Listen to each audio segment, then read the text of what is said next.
morning, everyone. Welcome to First Parish in Brookline. Whether you've been coming for decades or just joined us today, First Parish is a welcoming, Unitarian Universalist congregation, open and affirming of all people. Whoever you are, whatever your gifts or abilities may be, however you identify your gender or sexual orientation, wherever your life and faith journey has taken you, you are welcome here. Our worship theme this month is our UU third principle, acceptance of one another and encouragement of spiritual growth. Today we'll consider how each of us has different experiences around the holidays and this time of year. How can we accept ourselves exactly where we are, support and encourage one another to find growth and meaning, even when we're feeling the darkening of the days? Please take a moment to look over the announcements in the order of service. Here's one brief highlight. We have a second Sunday of our Guatemalan holiday market with the proceeds benefit Common Hope, which is an organization that supports school children in Guatemala. First Parish is sponsoring a vision team to Guatemala this February to work with Common Hope. Also, our welcoming committee invites you to visit their table at coffee hour to learn more about all that goes on here at First Parish. And one more very important announcement, Reverend Lisa. You guessed it already. So very excited to announce that Lacey had her baby on Thursday, I think around 1 p.m., 12:12, and his name is Benjamin Alexon Poplar Adams. So welcome, Benjamin Alexon.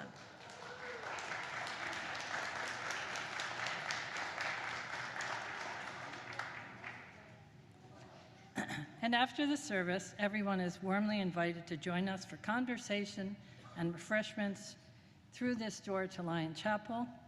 We encourage both newcomers and longtimers to pick up one of these striped mugs at coffee hour if you have a particular interest in sharing conversation with others that you may not know or not know well. Welcome, everyone.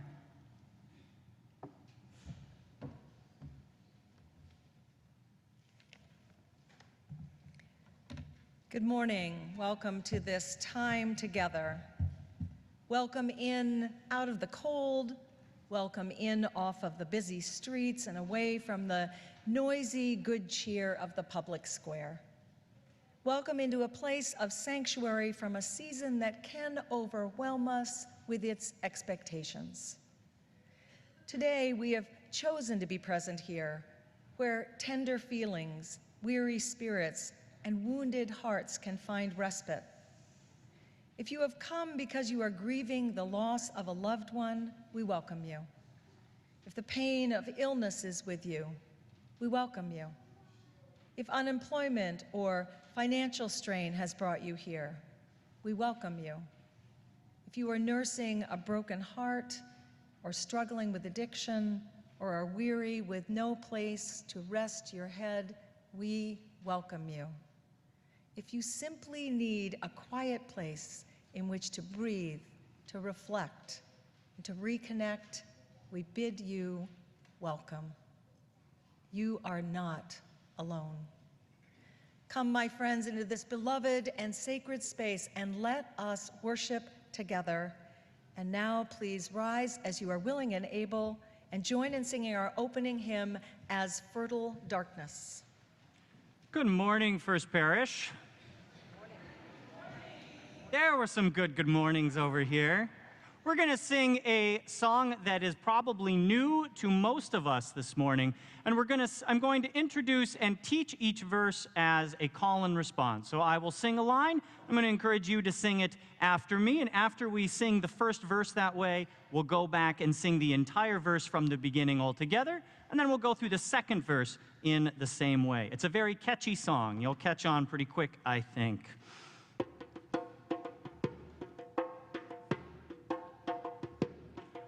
as fertile darkness nourishes the seed, as fertile darkness nourishes the seed, as fertile darkness nourishes the seed, as fertile darkness nourishes the seed, so may the long months of winter replenish you. So may the long months of winter replenish you. Let's go sing that verse all together from the top. As fertile darkness nourishes the seed, as fertile darkness nourishes the seed, so may the long months of winter replenish you. And here's verse 2. As gleams a star within the apple's core, as gleams a star within the apple's core, as gleams a star within the apple's core, as gleams a star within the apple's core, so may love shine within and upon you. So may love shine within and upon you. And verse 2, as gleams a star within the apple's core, as gleams a star within the apple's core, so may love shine within and upon you. That last line again. So may love shine within and upon you. One last time. So may love shine within and upon you.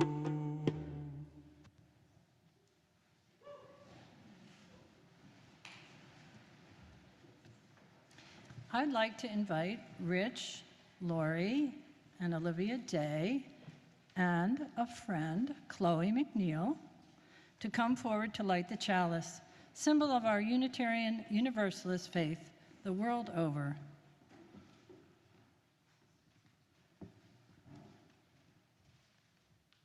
As they light the chalice, please join me in our unison affirmation, first in English and then in Spanish. We give ourselves one unto another, covenanting to walk together as a congregation, promising faithfully to watch over one another and to delight for love to abide in our midst. Nos entregamos y nos comprometemos a caminar juntos como congregación, prometiendo con mucha fe cuidarnos mutuamente y deleitarnos en el amor que permanecerá entre nosotros. Each week we also light 2 candles of peace and hope, each candle representing a different place on earth that we want to lift up and remember this morning as a sacred encounter with the world. After each of the candles is lit, we will speak the words for peace in English, Arabic, and Hebrew. Peace, salam, shalom. Our candle of peace is lit for India, where a new law makes some religion a criteria for citizenship and has therefore sparked violent protests.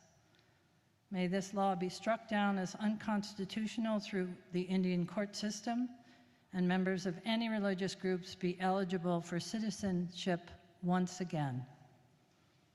Peace, salam, shalom. Our candle of hope is for a person, not a place. This is for the climate activist Greta Thunberg, who was named Time Magazine Person of the Year. Over the course of a little more than a year, this 16-year-old has inspired millions of people across the globe to take to the streets on behalf of the planet we share. May the protests and hope she has inspired continue to grow and lead us to a sustainable planet. Peace, salam, shalom. And now we're going to also light the Advent calendar, of the Advent wreath, sorry.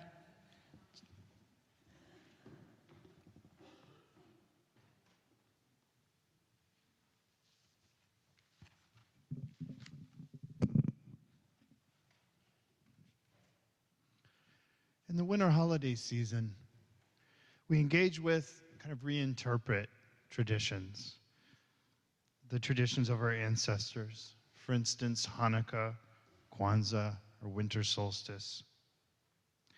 Most of us have some contact with Christmas, whether through the culture or through our own histories.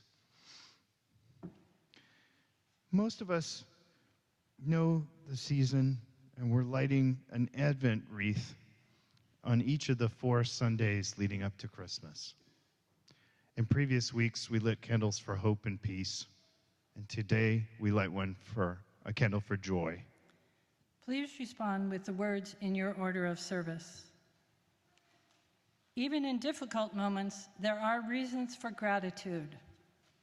Joy is present. We find joy in the people we love, in the beauty we find and create, and in traditions, old and new. We light the candles for peace, hope, and joy.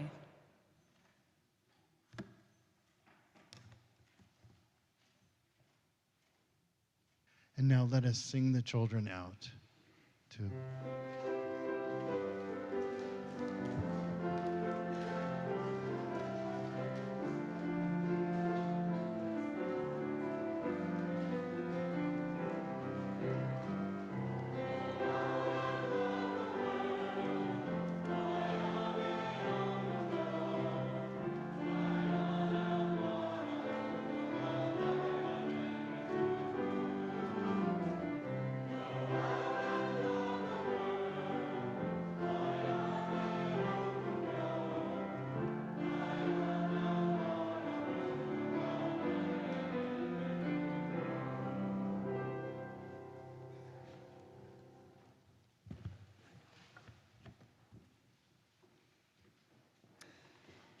Now, please join me in the spirit of prayer and meditation.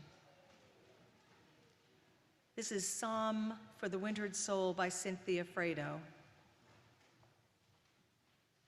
To the weaver of molecules, the spinner of stars, the impulse that gives birth to the universe, to the earth, to me. In the deepest, darkest night of my wintered soul, I wrap myself in the blanket of my sadness and grief, pain and suffering, doubts and concerns, fears and questions, and look out from my wondering eyes toward the light that dares to penetrate the layers of blindness that surround me.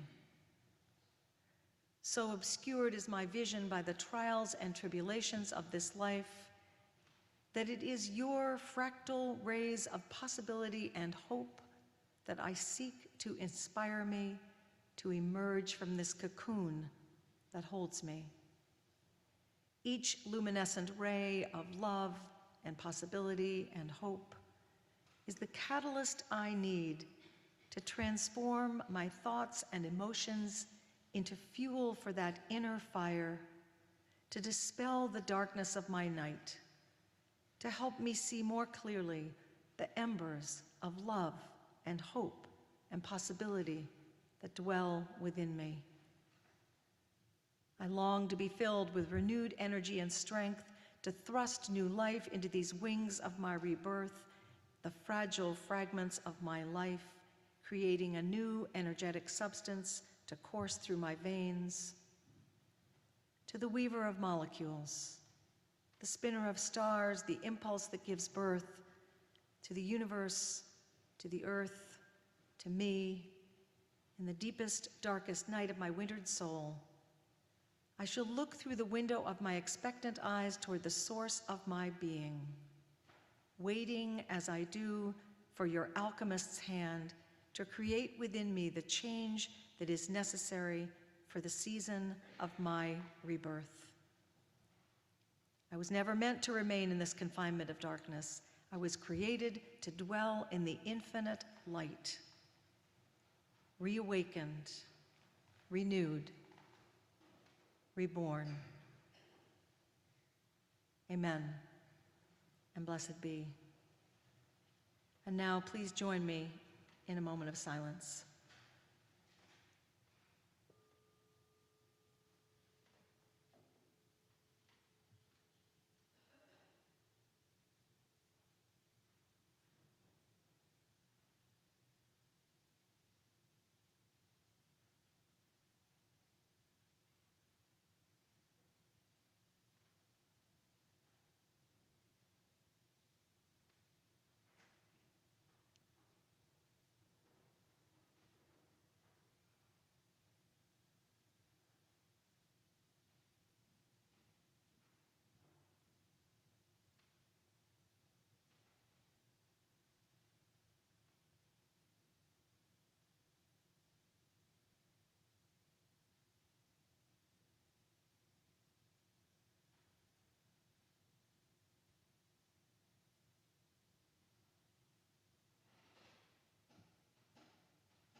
Constellation by Jan Richardson.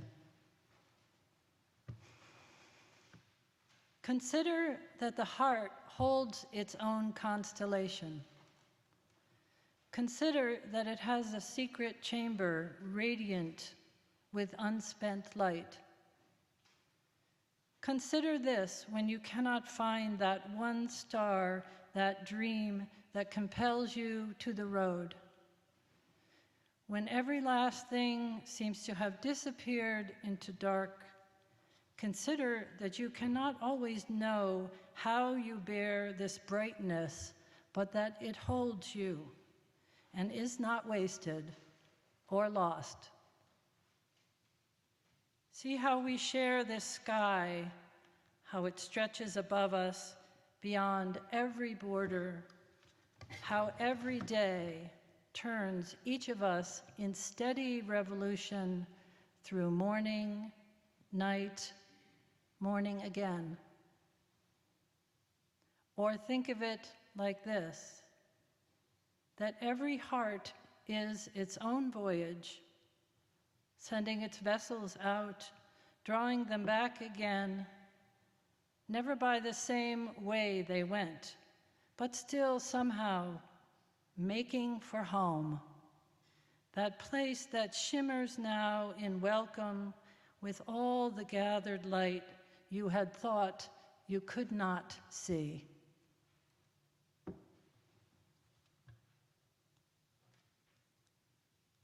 The offering will now be taken. If you are visiting First Parish for the first time today, please feel free to let the basket pass you by. We're so glad to have you with us.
For all that you have given and for all that we have received, we say thank you.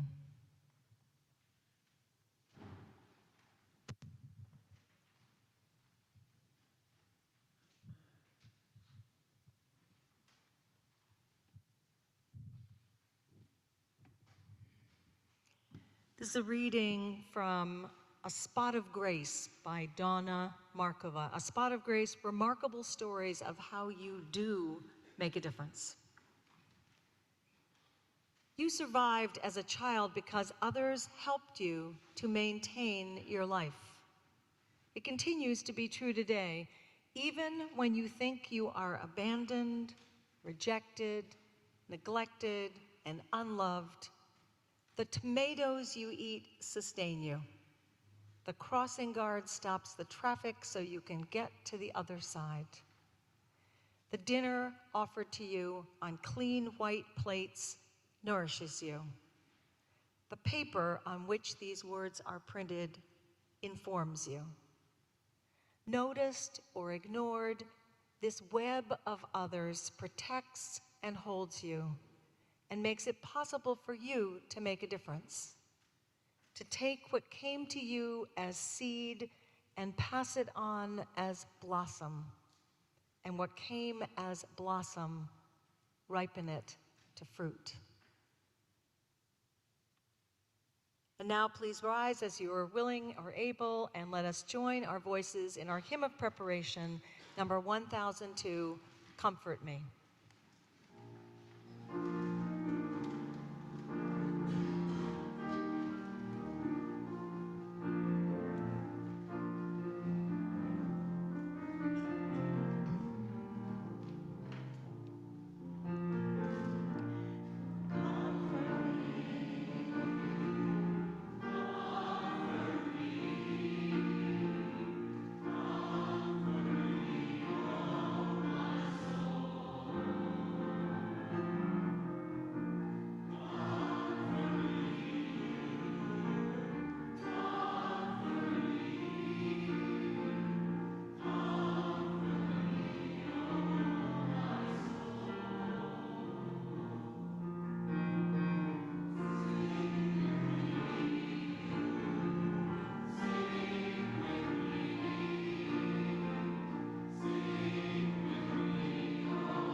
By proclaiming the holidays as the most wonderful time of the year, we may be setting ourselves up to fail.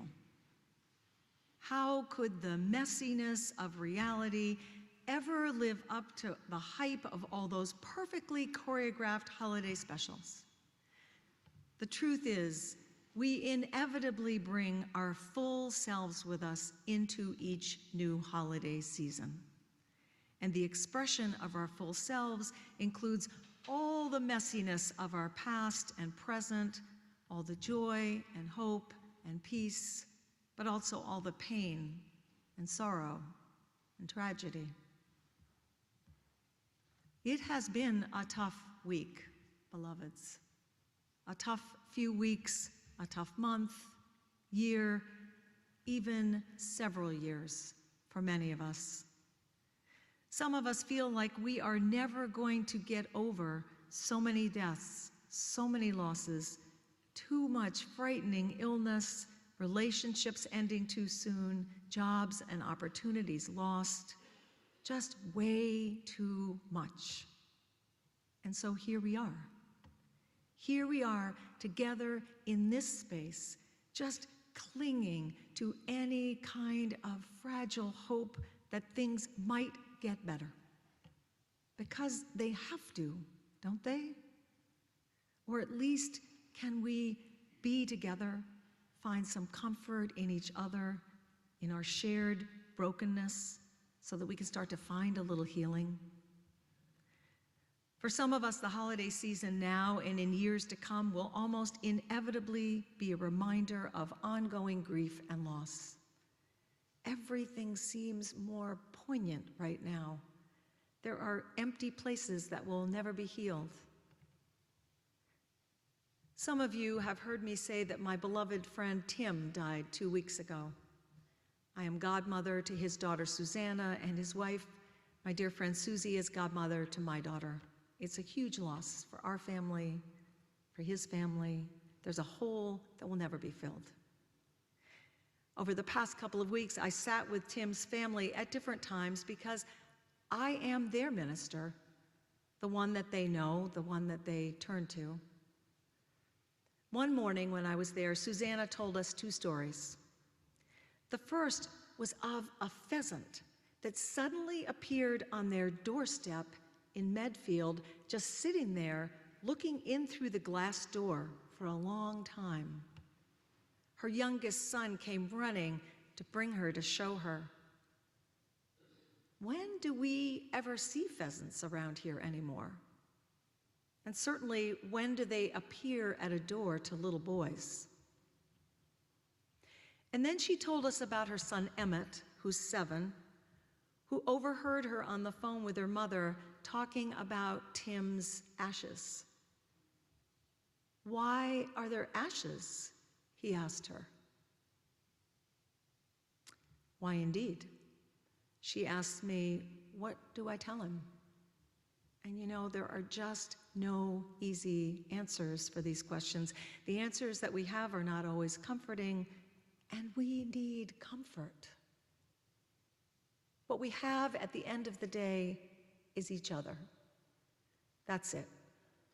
Sitting with a grieving family, I have no answers. Period. All I can do, all any of us can do, is put our bodies in that space with them. Just offer our presence and hope that we can be of some comfort. There really is nothing more to do. We need each other, whether we know it or not. Even when it feels like we just want to be alone, we need each other. This living, this going on with losses and endings and heartbreak and brokenness, this living with grief, it's not easy. And some days, it just feels like we're in a fog, like we're swimming through some kind of thick soup. We can't see ahead of us, we're groping in the dark, we have no idea where we're going, just putting one foot in front of the other as best we can. It may always be darkest before the dawn, but sometimes dawn feels a long way off, and for some people, it just never comes at all. All those platitudes. We talk about every cloud having a silver lining, but sometimes it's very hard to find. And for some people, there is no silver lining, or it's tin or a kind of dented pewter. I started thinking about this silver lining expression and wondering if there was any science to this notion, and it turns out that there is. According to the Department of Atmospheric Sciences at the University of Illinois, you sometimes see the sun shining out from behind a growing cumulus tower. There it is. The bright outline along the edge of the cloud, that's the silver lining. which occurs when light is diffracted by cloud droplets along the cloud's outer edge. Silver linings are observed around thicker clouds containing larger droplets. Now, I found that explanation somewhat less than satisfying, but I do think that that image is beautiful. We can just leave it up there. It's beautiful. And I love what Jan Richardson said in her poem that Carol read for us, Constellation. When every last thing seems to have disappeared into dark, consider that you cannot always know how you bear this brightness, but that it holds you and is not wasted or lost.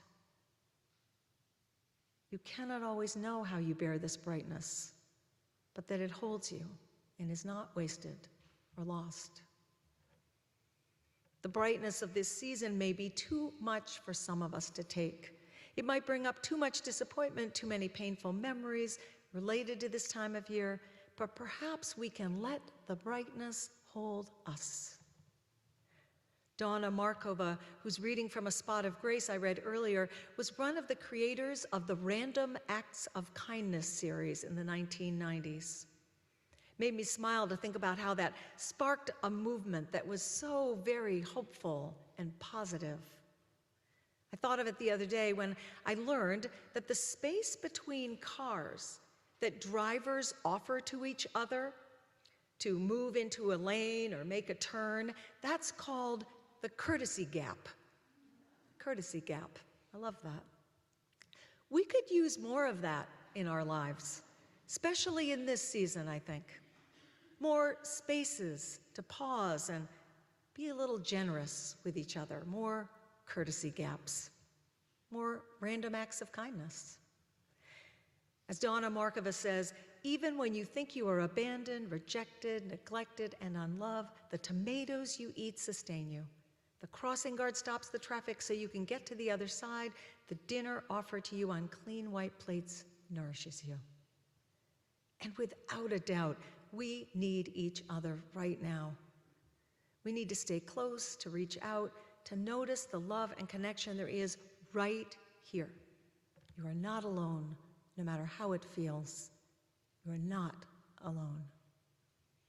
In many of our families growing up, mourning was never done publicly. Many of us rarely saw our parents cry. When my grandparents died, I recall hidden tears, the quick turn away to look out a window, the closing of a door. It was as if we needed to hide that grief away. And of course, if the mourning is private, almost secretive, as though it might be shameful, there can be no comforting. Now we know that if honest emotion is shared, the response is compassion. But if those who grieve don't bring up the subject of fatal illness or death, no one else will. Those who would comfort us are watching our eyes, awaiting our lead. No one can know how to help unless we teach them. And this is true for physical and mental illness. For other kinds of losses, we need to share our tears and our fears so that we can let others in. We know they want to be there to help because we know we want to be there to help them. The thing is, even if we're not dealing with a recent or remembered loss, the holidays can just be too much for many of us. We're already exhausted. The thought of shopping and cooking, of trimming and wrapping may just be overwhelming. And there are those of us for whom this is not our holiday, who look on this Christmas madness and either long to figure out how to take part or just feel left out. For all of us, no matter in what place we find ourselves, how can we reconsider our obligations? What can we let go of? How can we nourish our spirits in this season and find a way to unplug the holiday machine? I don't believe that time heals all wounds, but sometimes we can find ways of integrating our losses into a new sense of ourselves and the world. We can't always know the way in advance, and the best, most empathetic guides are often support groups or the supporting presence of people who have survived similar experiences. I do know that we need each other now more than ever. The blessing, the brightness, the silver lining, the pheasant appearing at the door. It's our love for each other, our connections. That is what sustains us. That is how we survive. We buoy each other up. That phrase reminds me of my friend Tim, who was an avid and expert sailor, how we would look for the buoys as we navigated the waters of Buzzards Bay, how they bobbed up and down like friends nodding encouragement, giving us guidance, keeping us afloat. We never really came up with a good answer to Emmett's question about the ashes. Yesterday, I finally thought to Google how to talk to a child about cremation. Somewhere I think I just heard one of my children say, "Okay, boomer." But there were good suggestions, honest and gentle explanations. Google can be really good like that sometimes. A very experienced minister friend was saying recently that there's an understanding that all ministers really just have one sermon message that they give over and over again in a variety of ways. "What's your message?" she asked. So here it is. Stay together. Love each other. Hold each other close. Remember that we are important to each other, that your presence is significant. We need each other, my beloveds. We need each other to survive. Blessed be, and amen.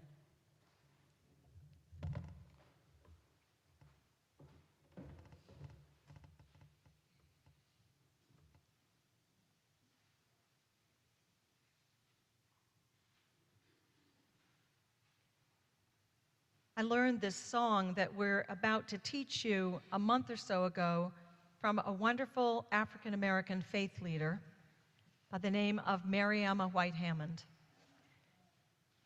Some of you may know her. I heard a little murmur. She's wonderful. I hope we get her here sometime. She taught it at the end of an interfaith climate justice workshop. She said that her Baptist congregation has been singing it almost nonstop this year.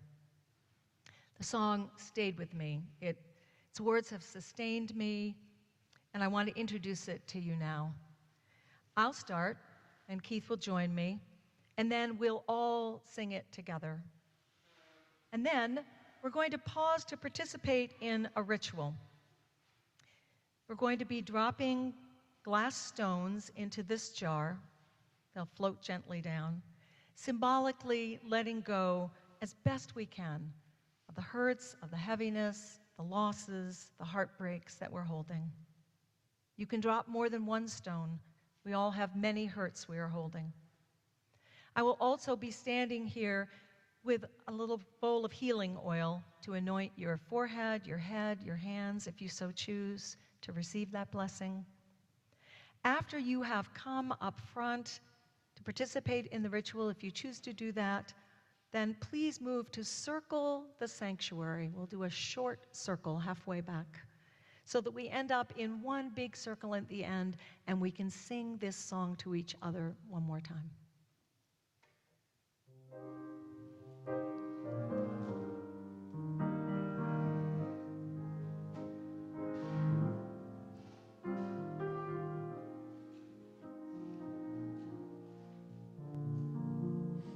I need you, you need me. We are a part of one body. Stand with me, agree with me. We're all a part of one body. It is God's will that every need be supplied. You are important to me. I need you to survive. You are important to me. I need you to survive. I need you. You need me. We're all a part of one body. Stand with me. Agree with me. We're all a part of one body.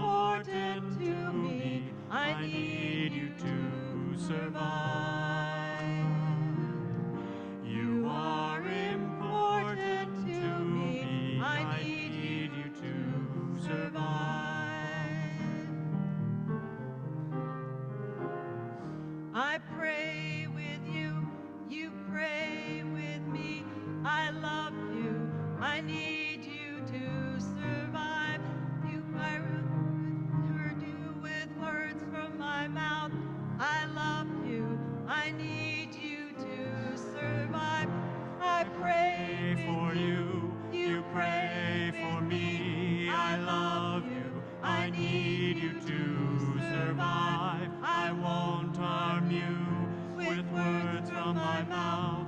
I love you, I need you to survive. I pray for you, you pray for me. I love you, I need you to survive. I won't harm you with words from my mouth. I love you, I need you to survive.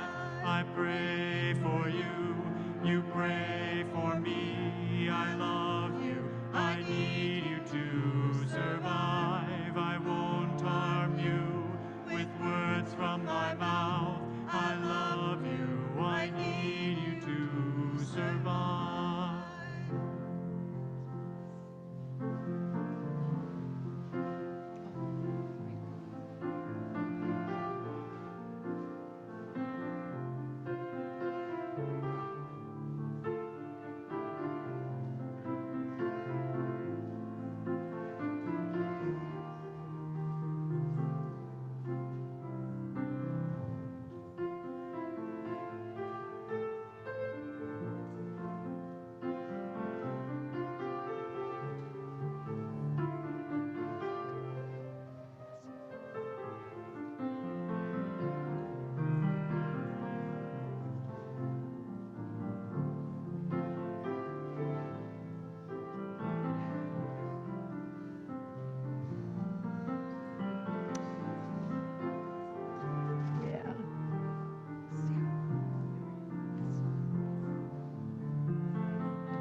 Bless you, Darlene.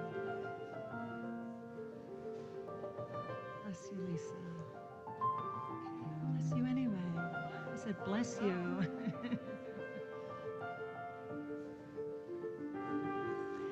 Bless you, Darlene. Bless you, John.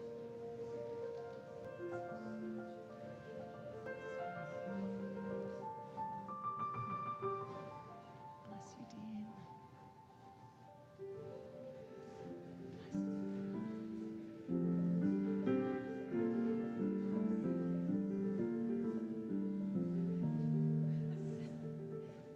Bless you.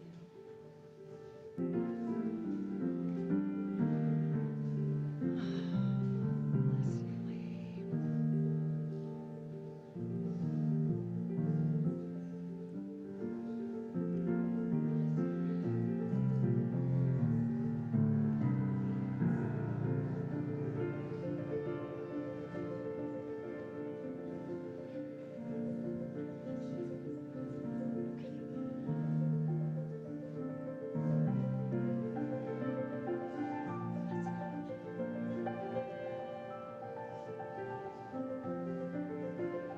Bless you, Deborah.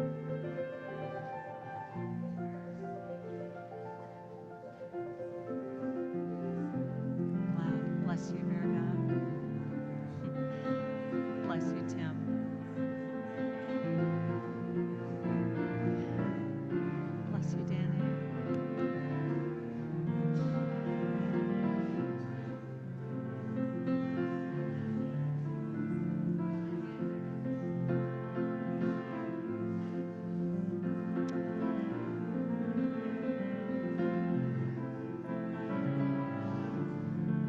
Whatever it is, you're not alone.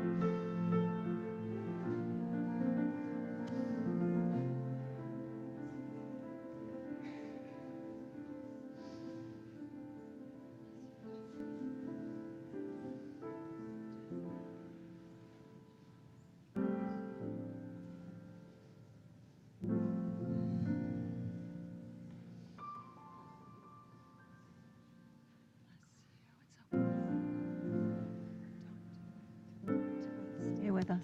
Stay with us.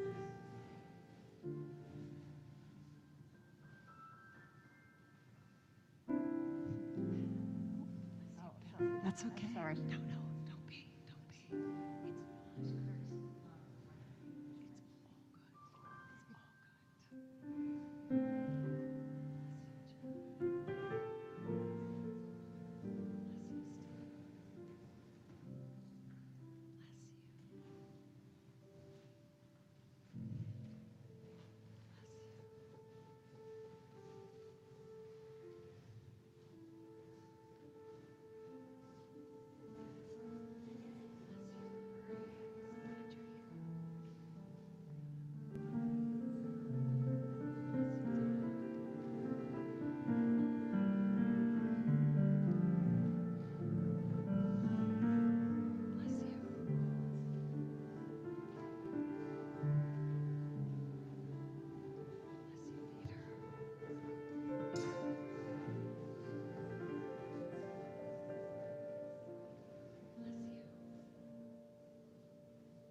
Made it all the way around the sanctuary.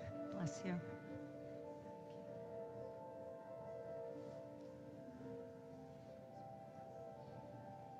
We'll do that in a minute. I want to get Carol and Keith.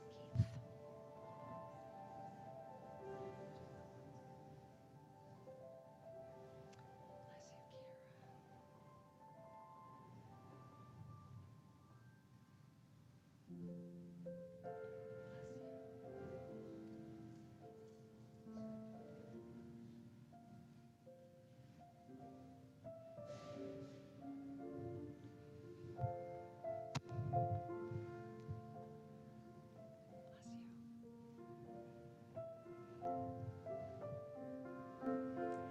I pray for you,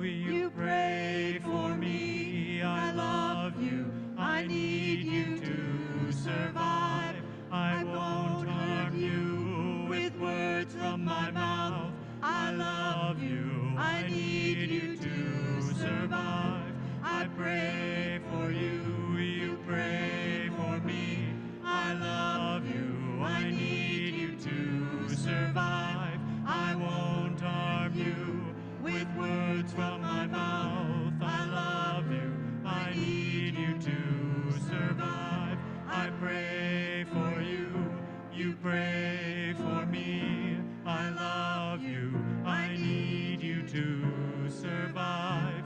I won't harm you with words from my mouth.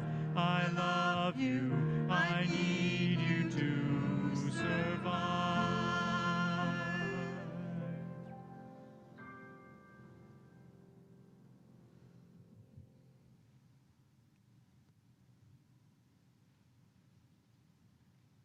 Please just remain where you are while we extinguish the chalice.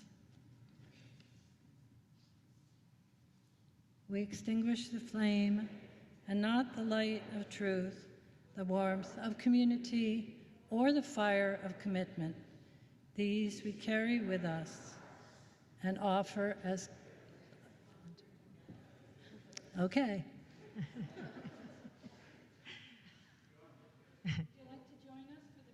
Yes, please. Oh, okay. We're surrounding you with our benediction. I've heard it said, and I've said it myself in the past, that when we share joys and sorrows in community, our joys are multiplied and our sorrows are divided. With joy, yes, I believe that to be the case, and I'm not so sure about sorrow. I would like it to be so, but I think that sorrow simply is. My beloveds, take everything that we have shared here today, all of this love, out into the world and be a blessing to all those you meet, and may you yourselves be blessed. Amen. Blessed be. Greet and hug and love your neighbor.